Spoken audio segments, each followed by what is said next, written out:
이제 우리에게 허락하신 하나님 말씀을 공독하겠습니다. 로마서 8장 35절부터 39절까지의 말씀입니다. 신약성서 303쪽 로마서 8장 35절에서 39절 말씀을 공부합니다.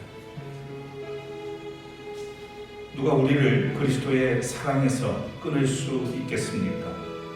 환난입니까? 곤고입니까? 박해입니까? 굶주림입니까? 헐벗음입니까? 위험입니까? 또는 칼입니까?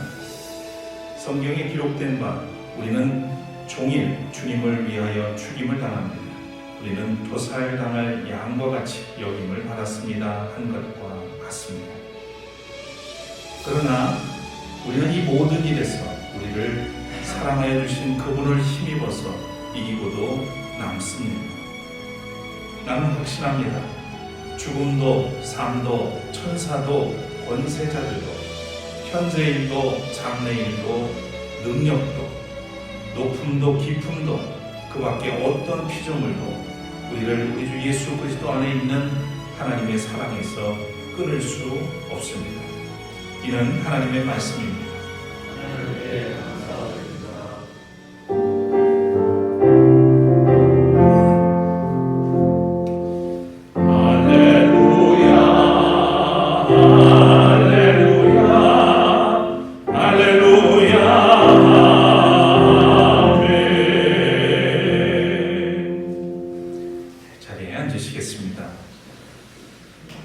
오늘 거룩한 주일 주님 앞에 나오신 여러분 환영하고 축복합니다. 오늘도 주님의 위로와 평강이 우리 모두에게 함께하기를 소원합니다. 우리 같이 찬양을 올리고 기도드리겠습니다.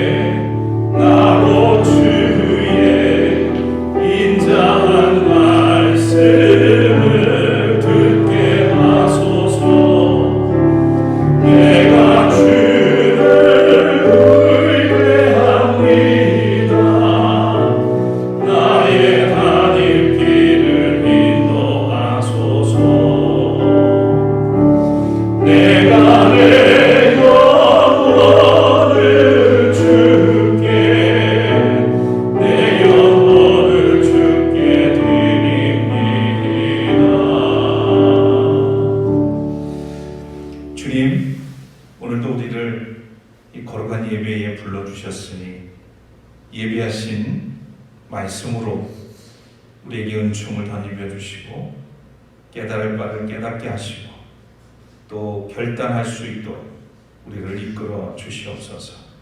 사람의 생각이 지배하는 시간이 아니라 오직 성령이 우리 가운데 역사하는 시간이 되게 하여 주옵소서. 진리의 말씀이 선포되고 그 말씀의 능력이 우리 가운데 나타나도록 이끌어 주시옵소서. 부족한 종을 붙드시고 주의 뜻을 이 시간 이루어 주시옵소서. 예수 그리스도 이름으로 기도드립니다. 아멘. 사람은 누구나 안전하기를 바라는 욕구를 가지고 살아갑니다. 변고가 많은 그런 세상을 살아가면서 안전하지 못하다고 생각하는 순간 불안이 엄습하고 또 마음의 불안은 생활의 질서를 흔들어 놓기도 하죠. 요즘 우리는 다양한 경로로 안전에 대한 위협을 받고 있습니다. 장기화되고 있는 감염병으로 인한 문제, 그리고 백신에 대한 불신과 음모론까지 일부 왜곡된 언론의 정치적 편향 보도는 국민의 불안을 가중시키고 있죠. 여기에 더해서 방금 장로님도 기도하셨습니다만 이웃나라 일본이 후쿠시마 원전 사고로 발생한 방사능 오염수를 바다에 방류하겠다고 해서 우리나라를 비롯해서 인근 국가들은 또 국제적으로 큰 문제가 되고 있습니다. 우리나라는 삼면이 바다이면서 또 일본과 인접해 있고, 그리고 해산물 교류가 그 어떤 나라보다도 많은 그런 나라로 해양 생태계는 물론 먹거리를 통한 생명의 위협을 받지 않을 수가 없게 되었습니다. 이 밖에도 경제적, 사회적으로 안전하지 못하고, 또 주택과 주거 문제, 또 청년들의 일자리 문제, 저출산으로 인한 인구 감소 문제, 앞으로 미래와 그리고 안전을 위협하는 이런 문제들이 허다합니다. 일찍이 에브럼 메슬로우라고 하는 심리학자가 인간의 욕구 계층 이론을 연구해서 발표한 바가 있습니다. 인간의 가장 기본적인 욕구가 생리적 욕구라고 하죠. 음식이나 의복이나 주거 같은 삶 그 자체를 유지하기 위한 욕구가 충족이 되면 그 다음에는 신상의 안전에 대한 욕구가 생기는 겁니다. 이 안전이 확보가 되면 소속과 애정에 대한 욕구, 다음으로 존중 욕구, 자아 실현 욕구, 마지막 단계는 자아 초월 욕구, 이타적 욕구로 상승해 가면서 긍정적인 동기화가 된다고 보았습니다. 그러나 이와 반대로 욕구의 결핍은 심리적 불안과 불안정을 초래하게 된다는 이론이죠. 이 이론은 권위 있는 그런 이론으로 그동안 받아들여져 오고 있습니다. 여기서 생리적 욕구와 안전에 대한 욕구는 물질적 욕구라고 분류가 되고, 나머지는 정신적 욕구로 분류가 됩니다. 그러니까 사람에게 생리적인 것과 이 안전이 확보가 되지 못하면 사회적 관계와 신앙적인 영적 갈망도 기대하기 어렵게 된다는 점을 이해할 수가 있습니다. 과연 안전에 대한 위협은 욕구의 결핍과 좌절로 인한 심리적 요인만 있는 걸까요? 우리는 외적인 요인들에 의해서 안전에 대한 결핍과 불안을 느끼지만 더 근원적인 문제가 있다는 점을 성서를 통해서 알 수가 있습니다. 우리가 느끼는 삶의 불안은 눈에 보이고 또 감지되는 것보다는 보이지 않는 영적인 문제와 관련이 있습니다. 사람이 세상 속에 살면서 안전에 대한 결핍을 느끼고 불안할 수밖에 없는 이유는 바로 죄로 인해서 하나님을 떠났기 때문입니다. 이사야 선지자는 이런 인간의 실존을 목자를 떠나 길을 잃은 양에 비유를 했습니다. 잘 아시는 것처럼 이사야 53장 6절에 이런 말씀이 있죠. 우리는 모두 양처럼 길을 잃고 각기 제갈길로 흩어졌으나, 길을 잃고 뿔뿔이 흩어진 양이 여러분 안전하겠습니까? 양은 다른 동물에 비해서 방향 감각이 없다고 합니다. 거기다가 자기를 보호할 수 있는 수단이 없어요. 여러분, 양의 그 뿔을 보셨습니까?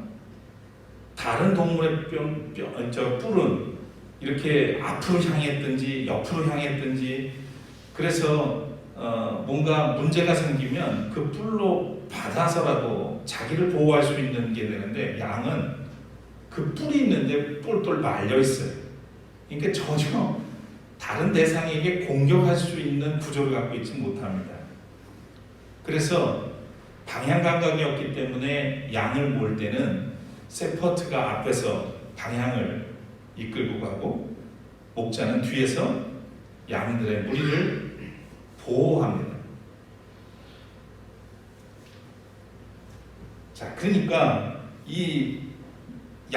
이런 양이 자기 고집대로 제갈길을 간다고 한다면, 결코 목자 없이 그렇게 간다면 안전할 리가 없겠죠.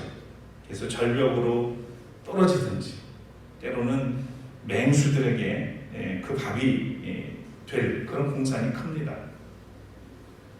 어린아이가 혼자 있는 것을 두려워하죠. 또한 어둠이나 미지의 것을 두려워합니다. 안전하지 않다는 것을 직감적으로 알고 불안해하는 모습들을 보게 됩니다. 또 아이를 키워보신 분들은 알지만 어린아이를 처음 어린이집에 보낼 때 아이가 얼씨구 하면서 가는 것을 본 적이 없습니다. 아이들은 부모와 떨어지는 그 순간 떨어지기가 싫어서 자지러지게 울죠. 이 아이들은 부모님의 품 안에 있을 때 신뢰감을 갖게 되고 안전한 보호를 느끼게 됩니다. 그래서 울고 발버둥을 치는 거죠. 어른이 되어서도 안전이 확보되지 않는 한 모든 사람은 불안을 느끼고 맙니다. 목자를 떠난 양이 안전할 수 없듯이 부모를 떠난 아이가 안전하지 않는 것처럼 하나님을 떠난 인간은 결코 안전할 수가 없습니다. 그래서 그토록 인간들은 방황하게 되고 또 그 결핍을, 불안에 대한 문제를 해결하기 위해서 여러 가지 인간적인 방법을 쓰게 됩니다.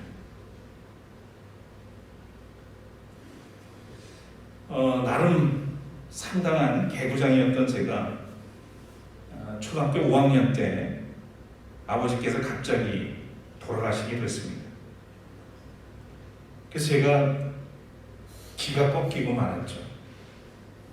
그 전까지는 시골 학교에서 어쨌든 육성회장이라고 하는 막강한 권력을 가진 아버지가 계셔서 나름대로 그렇게 활개를 치며 다녔었는데 그분이 하루아침에 사라지고 나서 저는 기댈 데가 없는 거예요.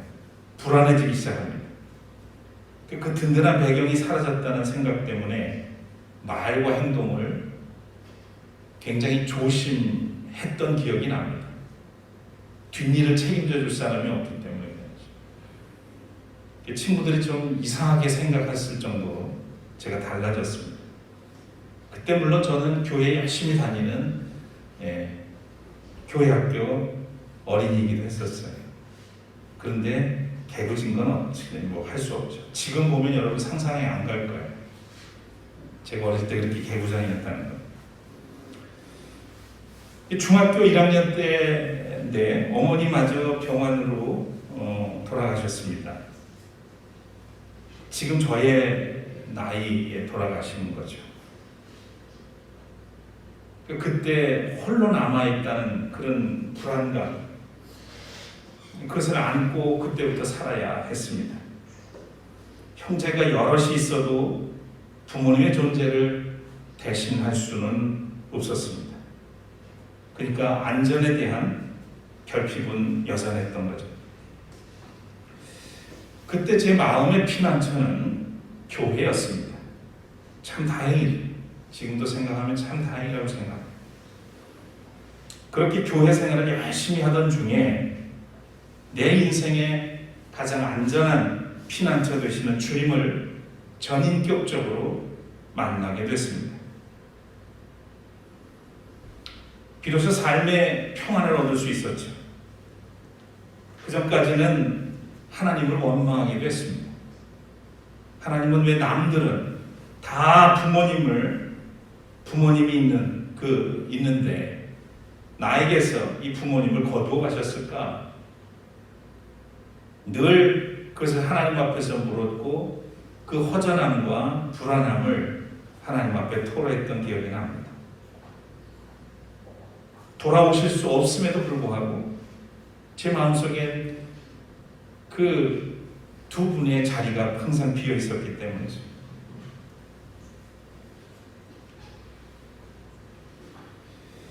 돌이켜보니까 그럼에도 불구하고 하나님은 부모님과의 관계 단절로 인한 결핍을 교회의 선생님과 성도님들과의 따뜻한 관계로 채워주셨고 또 부모님의 사랑의 결핍은 하나님의 그 깊은 사랑으로 채워주셨습니다.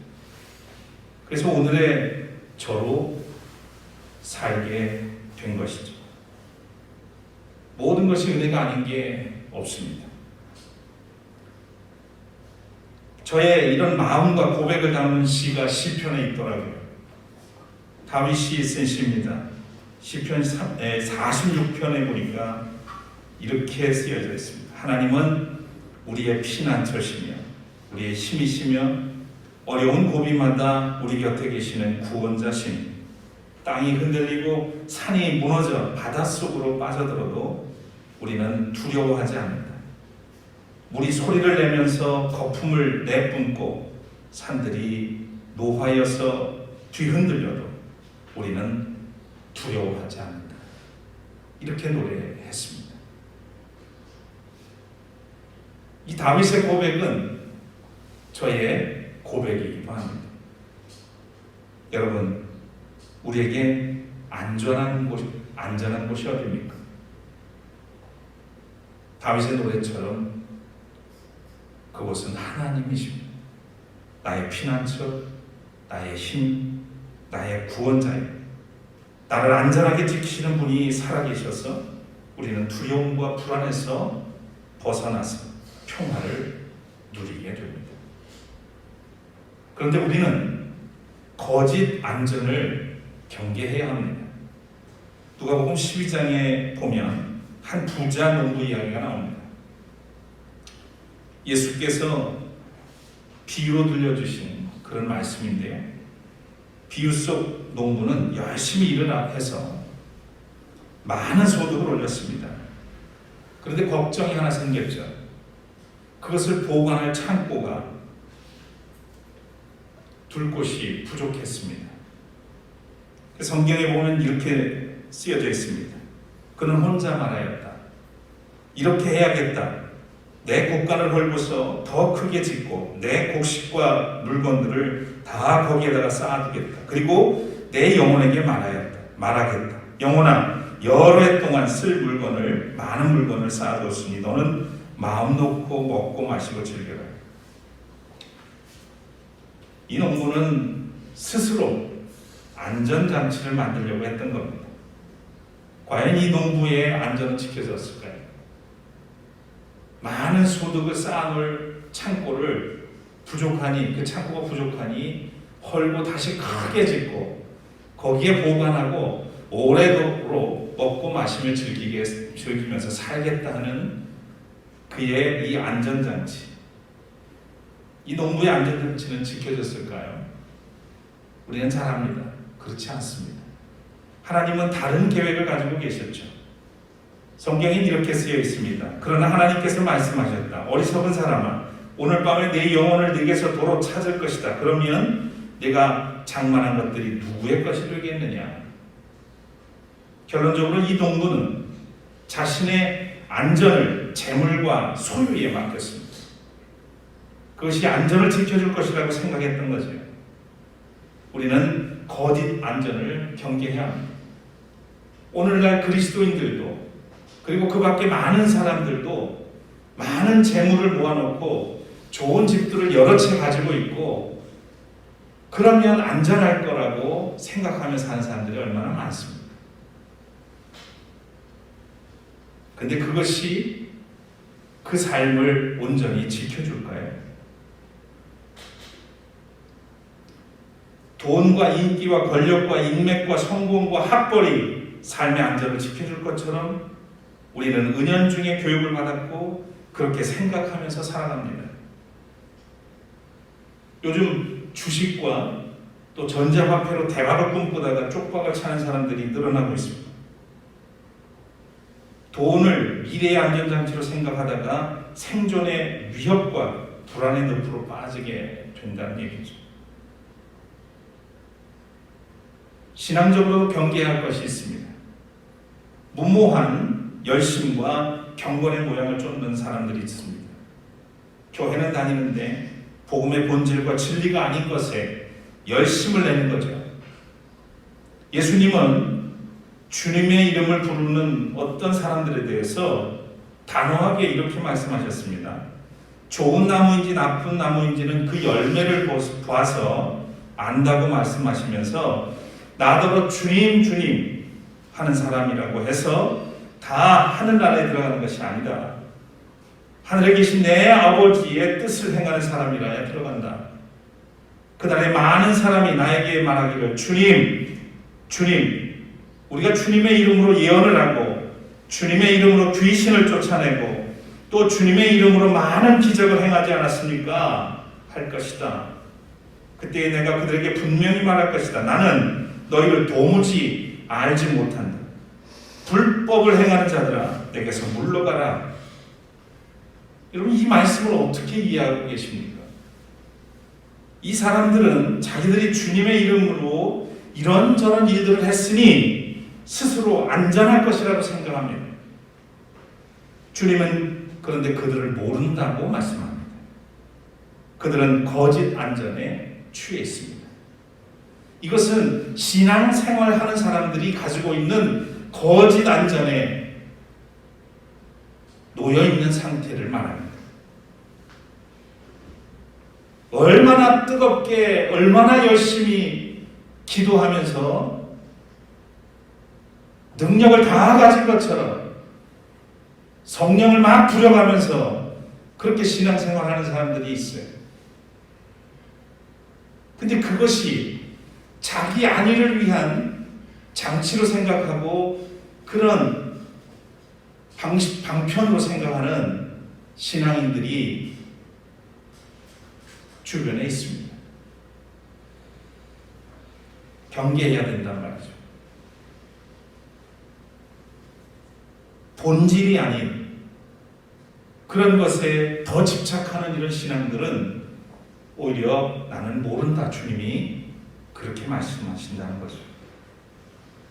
지금까지 우리는 하나님을 떠난 삶은 안전할 수 없다는 사실과 또 거짓 안전을 분별하고 경계를 해야 우리가 심리적으로나 영적으로나 안전할 수 있다는 사실을 알게 됐습니다. 그러면 우리의 안전을 지켜주고 보장해 주는 것이 뭘까요? 이것은 바로 그리스도를 믿는 믿음입니다.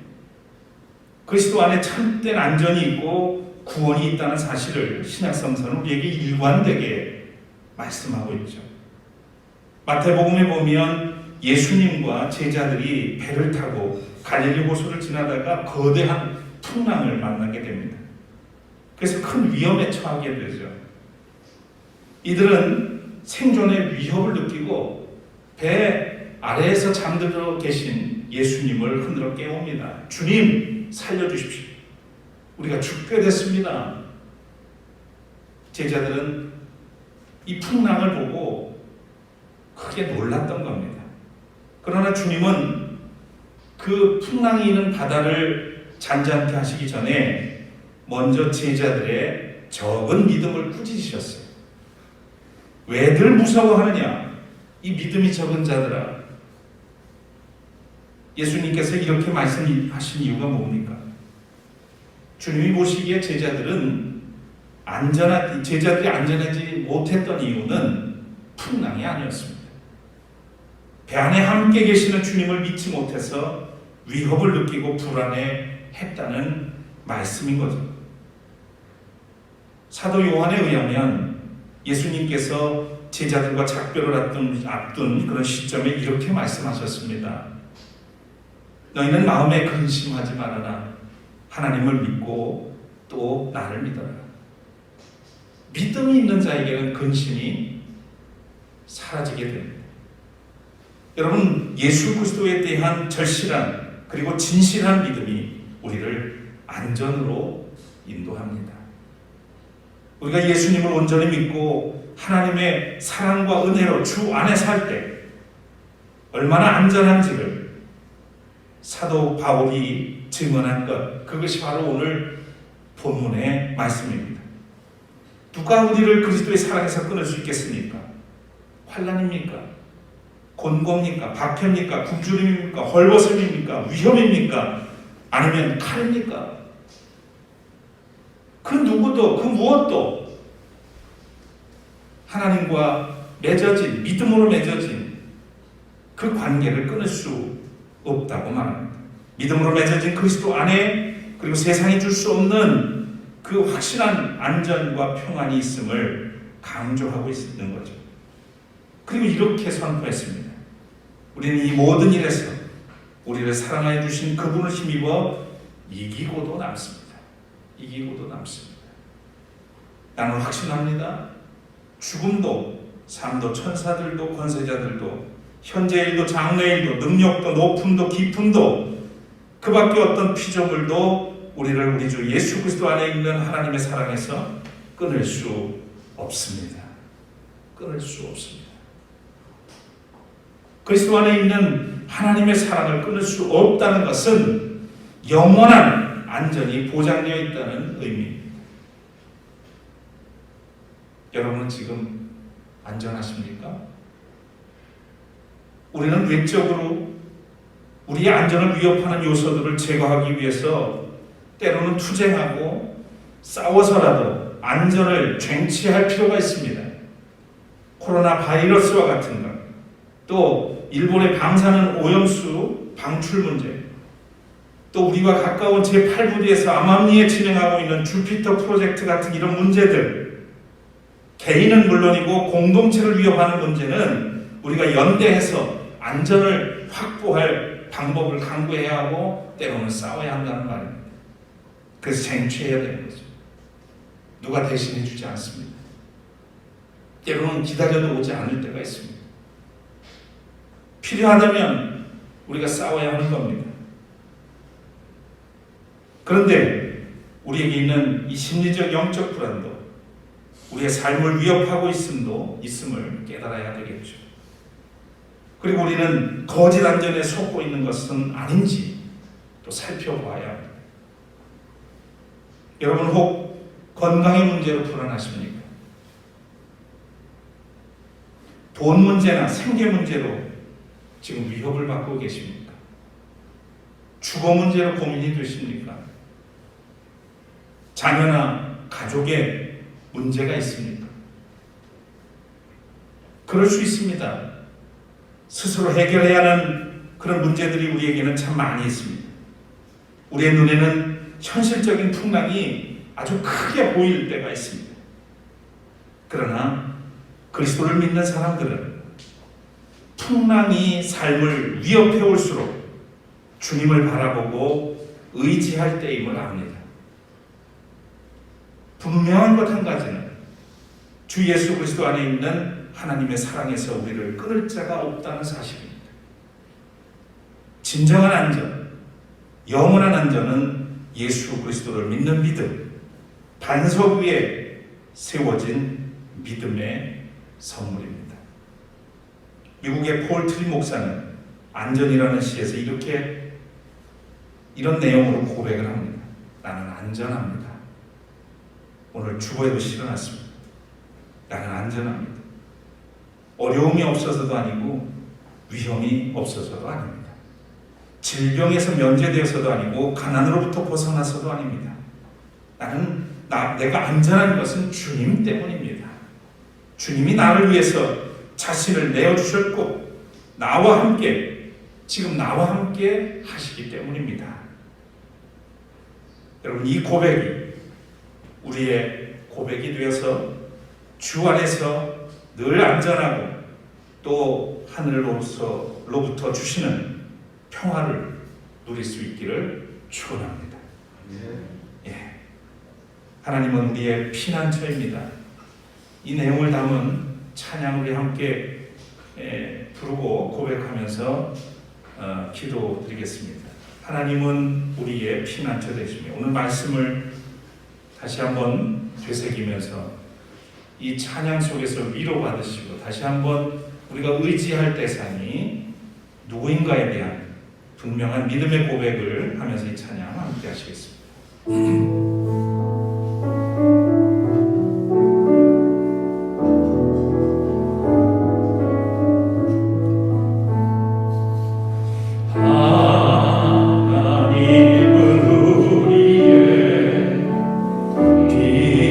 피난처가 되시며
너희는 가만히 있어. 너희는 가만히 있어. 주가 하나님 대만지어다. 열방과 세계가 오는데 주가 높이는 아들이라. 사랑합니다 내 아버지. 사랑합니다 내 아버지. 사랑합니다 내 원망 나하여 선포합니다 예수 그리스도. 주님 오심을 기다리며. 예, 우리 함께 기도하길 원합니다. 우리는 그동안 거짓 안전에 노출되어 있지는 않았습니다. 죄로 인해서 우리의 삶 가운데는 하나님과 멀어진 그 관계 속에서 그동안은 많은 불안에 휩싸여 살았습니다. 근데 여전히 삶 가운데 불안이 남아있고 안전에 대한 위협을 받고 있다면 그것은 오늘 우리의 믿음의 자리를 돌아봐야 하는 겁니다. 주님께 온전히 맡겨진 삶이었는지, 풍랑을 보고 주저하던 우리의 모습은 아니었는지, 오늘 이 시간 주님 앞에 온전히 나의 삶을 전부를 다해서 믿음의 자리에 서길 원합니다. 나를 받아주시옵소서. 이 시간 결단하며 기도하길 원합니다. 또한 일본의 방사능 오염수 방류하고자 하는 그 계획들이 철회될 수 있도록 코로나 백신의 수급과 접종이 원활하게 이루어지도록, 그리고 우리 센터 가족들의 안전과 영혼이 강건하게 되도록 주님 이끄시고 도와주시옵소서. 우리 함께 기도드리겠습니다.